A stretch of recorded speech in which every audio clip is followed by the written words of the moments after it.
Let's start. My name is chunsong Feng. I come from Huawei. Today we will introduce the performance optimization for wall flash based on ARC46. First, let me introduce Ceph solution based on Qualcomm 920. Qualcomm 920 ARM-based CPU. That is most powerful ARM-based CPU. The core count is 32, 48, and 64 cores. The frequency may be 2.6 or 3 GHz. Memory controller is for DDR4 controller. Ceph technology architecture based Qualcomm chips. We have Tizen hardware. It have Qualcomm CPU and NIC and SSD.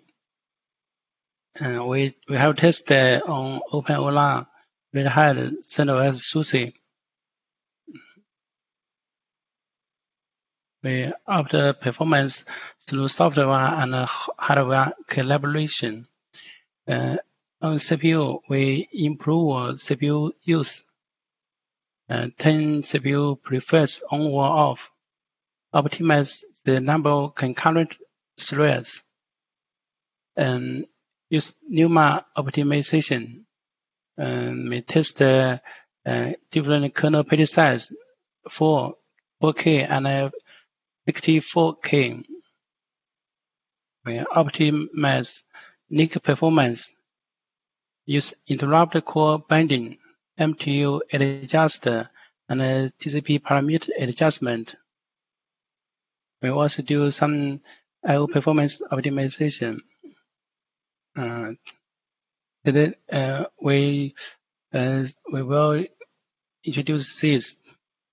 First is data access across NUMA, multi-port NIC deployment, DDI multi-channel deployment. Message is slaughter value is low. Long queue waiting time in the OSD. Use 64 page size. Optimizes CRC 32C in LuxDB. Normally, the OSD will receive data from NIC and write it to the MME. This may be received in one CPU and write it to SSD in another CPU. It will cross NUMA. We hope we can deploy much NIC. Let each NUMA have a NIC and a SSD. Then the data flow we can receive data in one NIC and write it to SSD in the same NUMA node. So the data flow is completely within NUMA. After NUMA award deployment, we test the 4K and 8K run write. It will have 9% LPS high, and the latency will be 80% lower than before.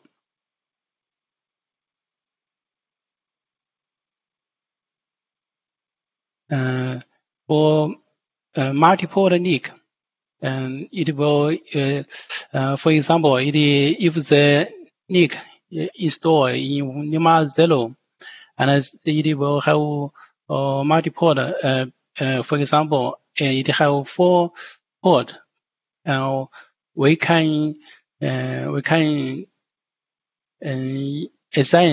the NUMA port to assign the NUMA port each NIC to different NUMA.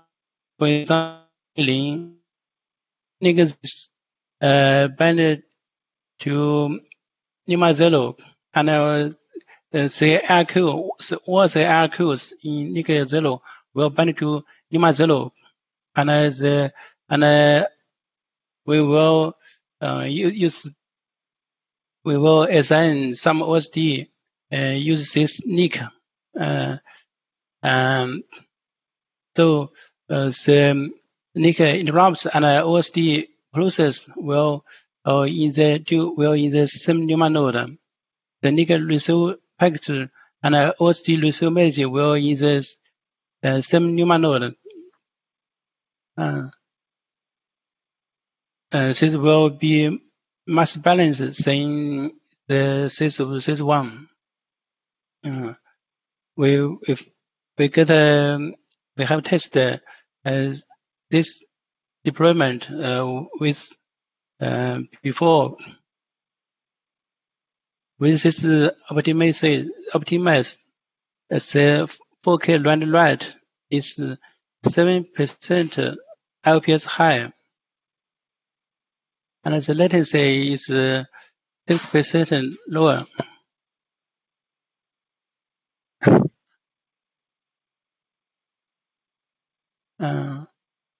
DDI channels, we have Quantum support 8 channels in one CPU. 2 CPU it can support 80. It will support 16 channels. We have tested 16 channels DDR with 12 channels DDR. The 16 channels DDI is about 30% high and in 4 KB random write. And then random read is about 11% high. We gradually increase the OSD client message cap. And default is 100. We test with 200, 100. It's at 1000. It may have 3.7% high. So 100 maybe for HDD is okay, but for SSD, we should use more. We should increase this.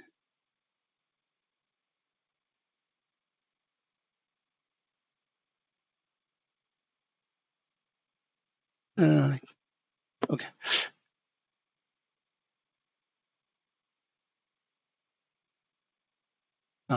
There are some problem in this picture. Okay. First, message is received in message work. It will include OP to multi OP-Q. It set up and page shared. The default is 88 OP-Q. And the OD thread will decode OP from it and write to data disk. When AL is finished, bestow L thread will get event and get it and add it to KVQ. Then in bestow KV sync thread, it will swap all the KVQ to KV committing queue. And then flush it to wall and DB partition or disk. And then it will, after flush, it will include to KV committing to finalize queue. Then it in bestow KV finalize thread, it will include to context queue. Then OSD thread will swap all the context queue to on commit queue. We have collected the latency. The OP before QOP latency is occupy 80% 16% of all the I/O latency, and it is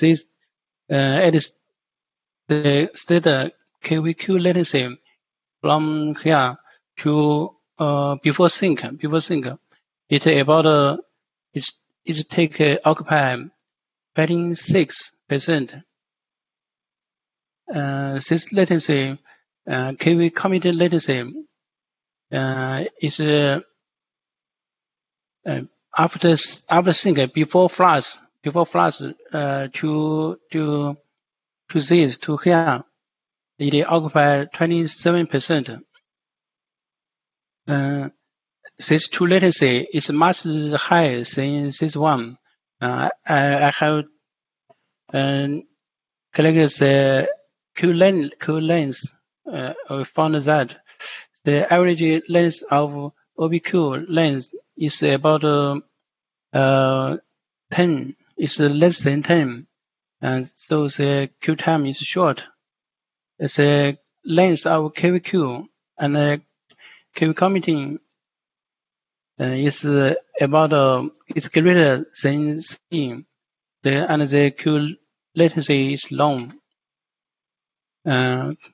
Because the OPQ is processed by multi-thread. The KVQ and the KV committed to finance queue is processed in one thread. Multi-thread and one thread. The schedule is not fair, so we use CPU partition. Use CPU partition to separate the message work OSD thread to one area, and then restore KV sync, KV final thread to another area, and to achieve fair schedule. After this, we test it. They are 13% high LPS. The latency is about 12% lower than before. We compare the 4K page size and 64K page size. The 64K page size reduced TLB miss, and the performance is about 12% than 4K page size. It ran right, but there are some issues we should keep in mind. First, it may waste the large page size will waste memory. To reduce memory waste in published reserve, we modify this.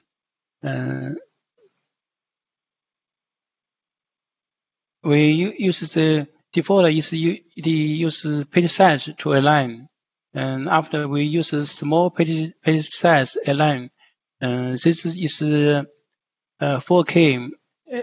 This is 64K, and so it can reduce memory waste.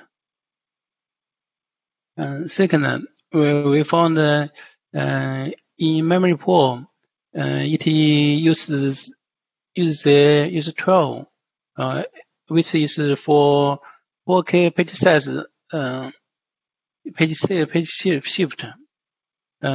We modify it, use the Ceph page shifter for compatible with various page size.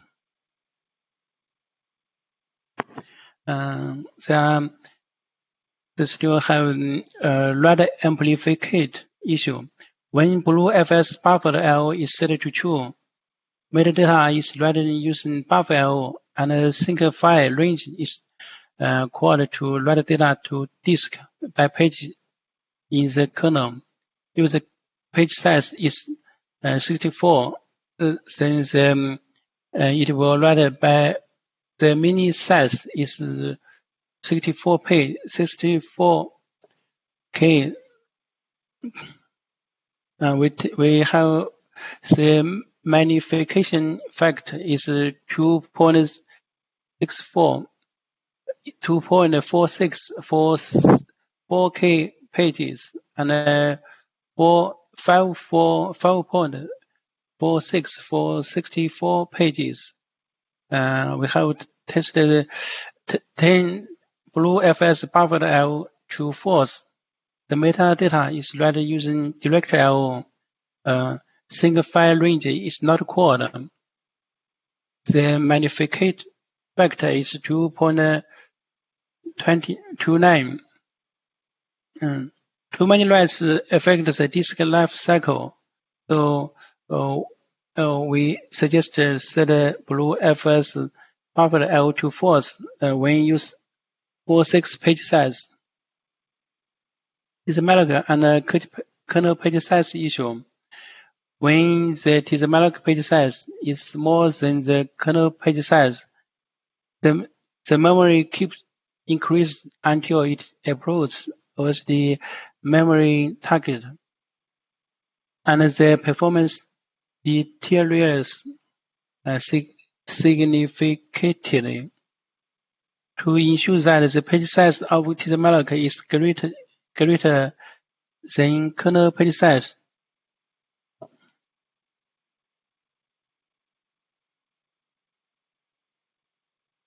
optimize CRC32C in LuxDB.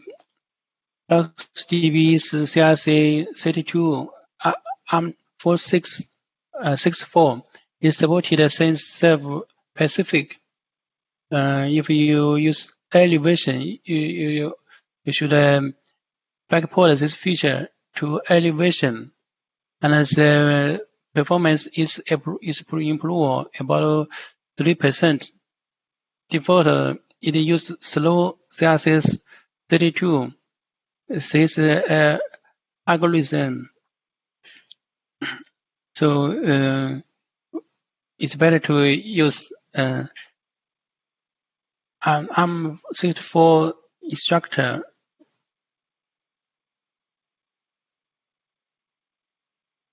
Okay, any question? There was a question in the chat. Can you explain the peaks and troughs in the OSD client message cap graph?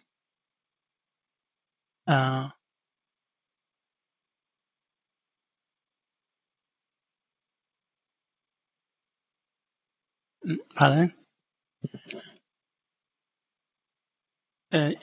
You mentioned this one? Yeah, that looks about right. Yeah, that one.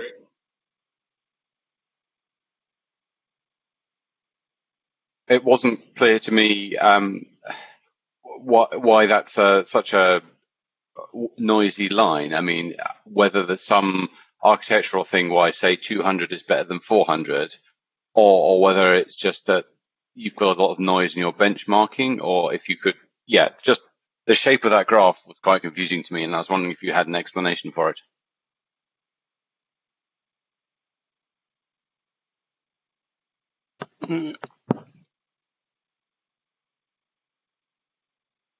Hi, Kevin.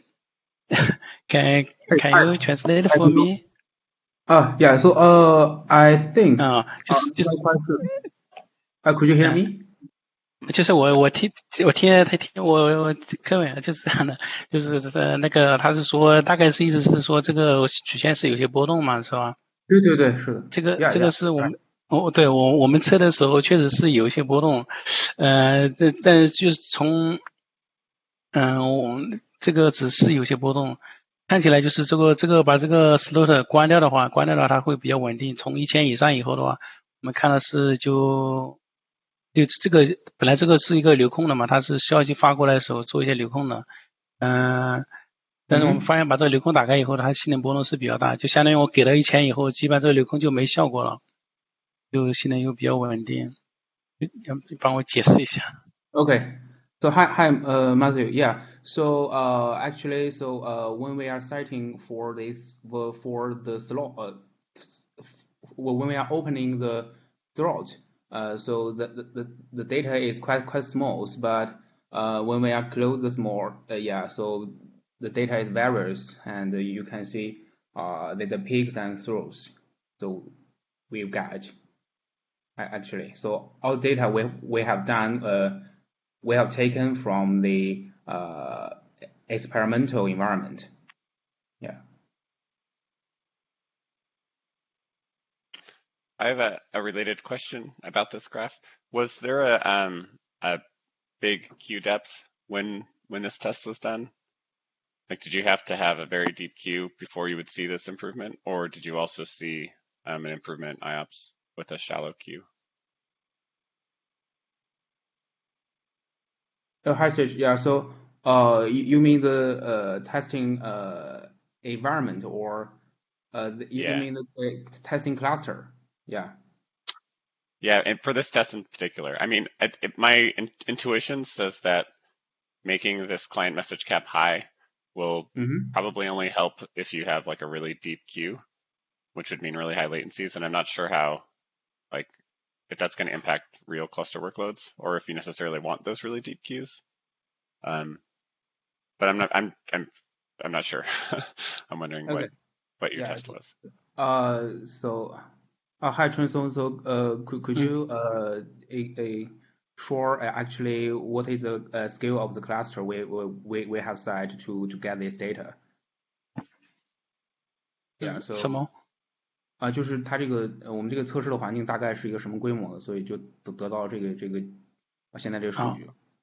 我们是三台那个OSD 服务端，然后每台上面布的那个20个进程，20个 OSD。3个 OSD 的机器，就是对，三台 OSD 节点的服务器，然后每台节点上面布了20个，总共有60个 OSD。Okay, so hi, Serge. So we have actually 3 node of OSDs. So each of the OSD node we've got 20 OSDs. So totally for 16. Yeah. Okay. Sorry, okay. Totally for 60. Yeah, sorry. Okay, that makes sense. First of all, just a thank you for this talk. This is full of really good information. I really enjoyed it. I have some other questions too, if you have a sec. On the first section where you talked about the NUMA affinity, there was some code we added in Octopus maybe that tries to automatically pin OSDs to a node when the NIC and the network adapter, or the NIC and the NVMe are on the same NUMA node. I'm just curious if that worked on your system or if you had to manually pin the OSD to NUMA nodes in order to get the nice pinning behavior.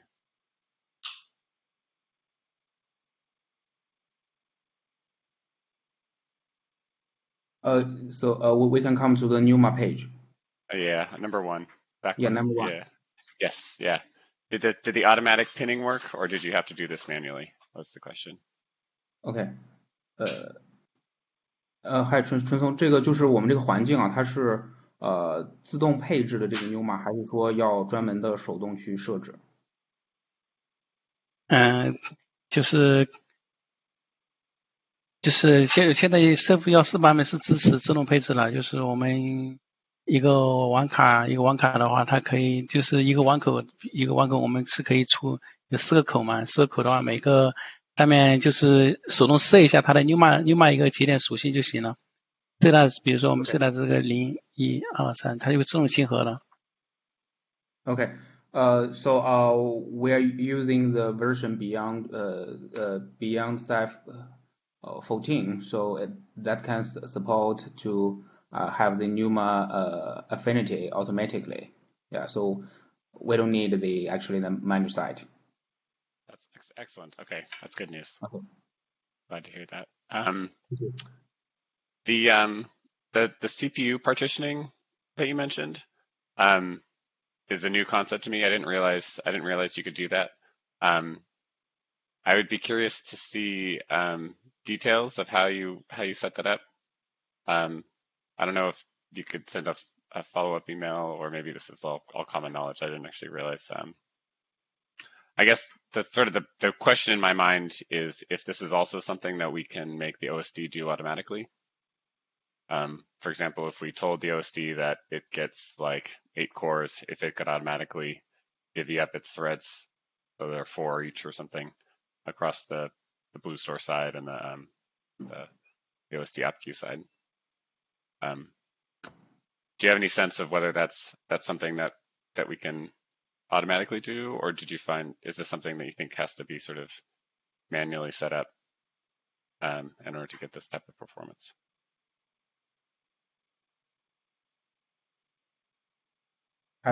Sorry, could you pardon me? Yeah, I'm not getting a clearly message here, right? So I think it was your third point, maybe. You go forward. Yeah. Okay. Yeah, one more. Or maybe 4. One more. 5. Is that here? Next one. This one. Yes, this one here. I'm wondering if this is something that you think we can make the OSD automatically do on its own, so it separates those 2 thread pools, or is it something that has to sort of be manually set up?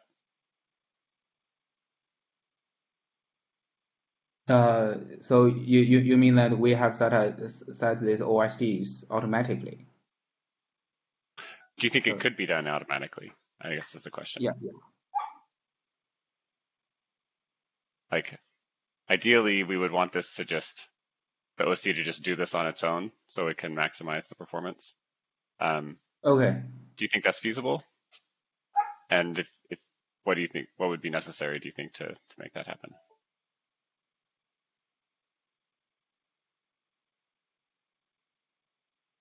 Oh.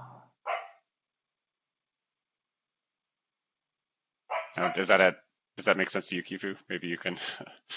Yeah, I think the question is just like, how can we partition these threads and assign them to different cores? Is this feasible? Oh, okay. Yes. Can we do this programmatically, writing Ceph OSD and let it do it on behalf of ourselves? So you can improve performance without the people intervention. We modify the code and add 2 parts. One is data core. One is data core. It is you can specify the CPU mask in the data core. That it in the ceph.conf. And this one is another isolated like a MISC core. This one is data core. This one is MISC core. So we can configure at the ceph.conf.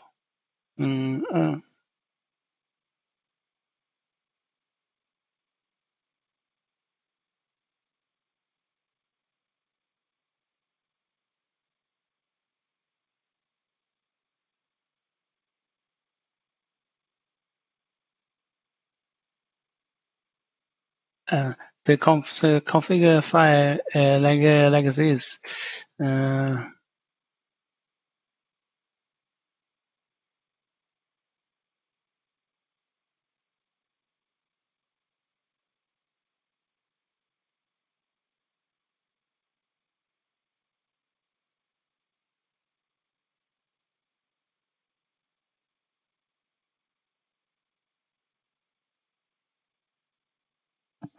I see.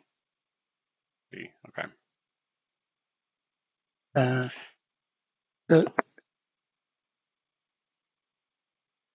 So I added 2 configure. One is data L cores. It modifies thread affinity of messages work and TP OSD TP, because once this thread is multi-thread and the control the data flow, and as a blue store KV final and blue B store AIO thread to miss the call, because they are only wake up, some wake up, maybe signal. We use this to separate the two thread, the two area. I see. Okay. Yeah. Yeah, I wonder if this is something that we could teach Ceph ADM to do, since it has sort of the whole node view. Like if we know that a certain number of cores are dedicated to OSDs, then it could divvy up all the ranges on all the OSDs for you. Yeah. Anyway, yeah, that's awesome. I had a couple other quick questions. There was a page size. There were 2 code changes you had for the page sizes. Have you submitted patches or pull requests for those upstream? They're already in the master. Oh, they're already in master. Excellent. Okay. Yes. Awesome. Great news. And then there was the point you mentioned about write amplification.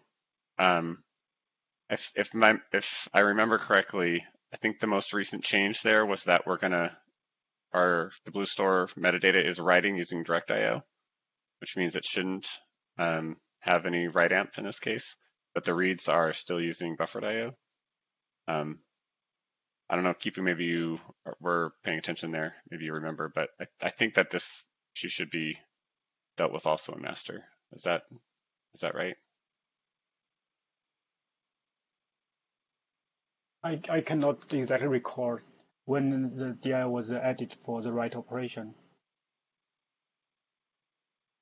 Yeah. Okay. But it was the specific problem was that if we're doing buffered IO with large pages, then we have write amp.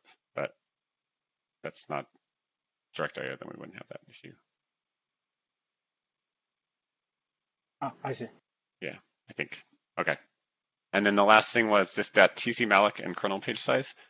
What's the TC malloc option that you were tuning to control that? TC malloc page size.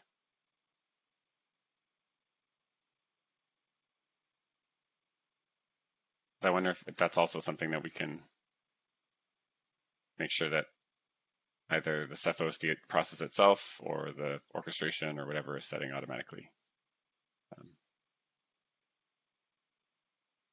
Chunsong, so Serge is referring to what is the TC malloc optimizations we have done.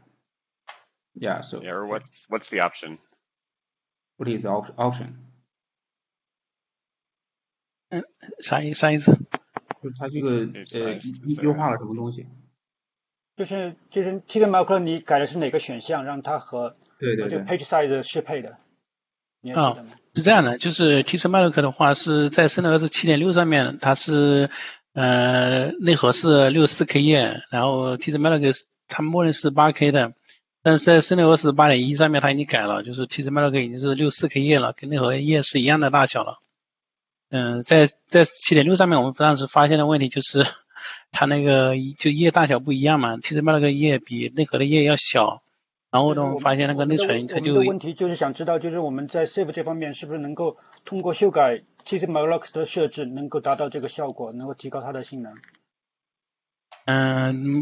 那改不了，我们是要编那个 TC malloc 源码，要重新编译才行。这没问题，我们是可以这样子，就是如果它有选项的话，我们就编译有选项，对，有编译选项可以指定。可以加一个什么with page size， 可以，它有个选项就是 with page size 的选项可以指定一下。Okay. Chunsong mentioned that's a compile time settings which okay. Which is encoded in TC malloc. Unless we recombine it, we cannot change it. So if we use the package shipped by the distro, we'll stick with it, whatever we have. And that, I mean, on these ARM systems, by you can choose the page size when you boot up, right? Like the page size is a. Yes, is that right? That's my impression. 就春风就是在 ARM 系统启动的时候，我们是可以修改它的那个配置的大小的，对吧？所以在这个也可以让它和这个 Kernel 的那个 page size 适配，这个也是一个变通的办法，你觉得呢？ I mean, I wonder if what we would need to do is have an alternate compiled version and somehow that are both inside the container. And when we start up, we somehow decide which one to LD preload, something like that, based on the page size. Would that be based on the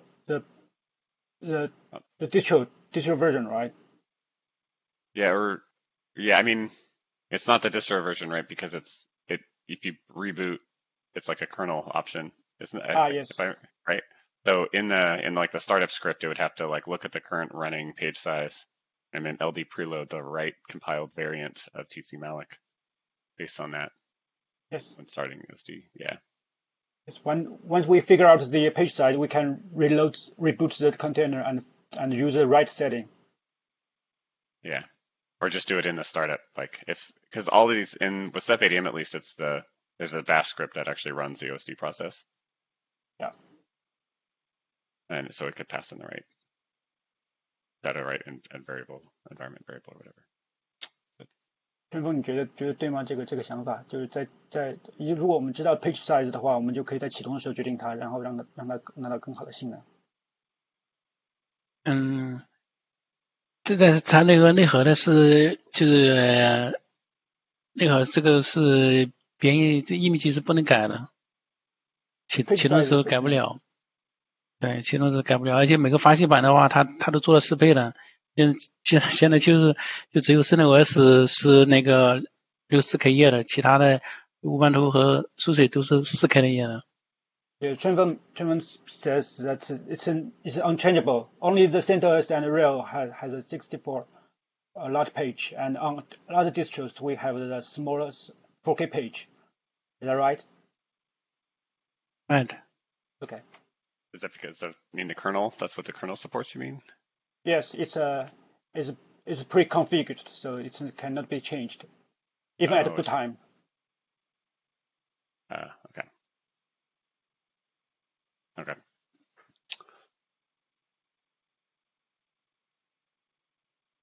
Okay. And I guess the last thing I had was just a quick question about the RocksDB DRC backport that you did.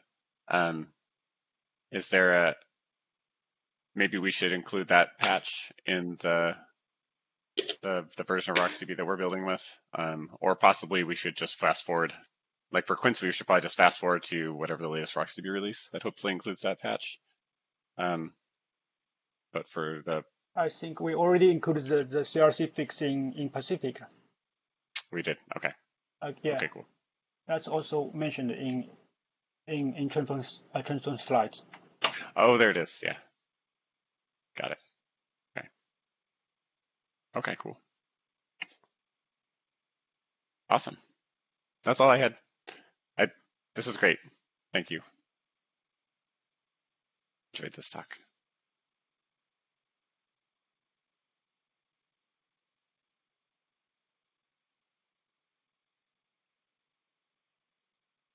Do we have any other questions for Chunsong?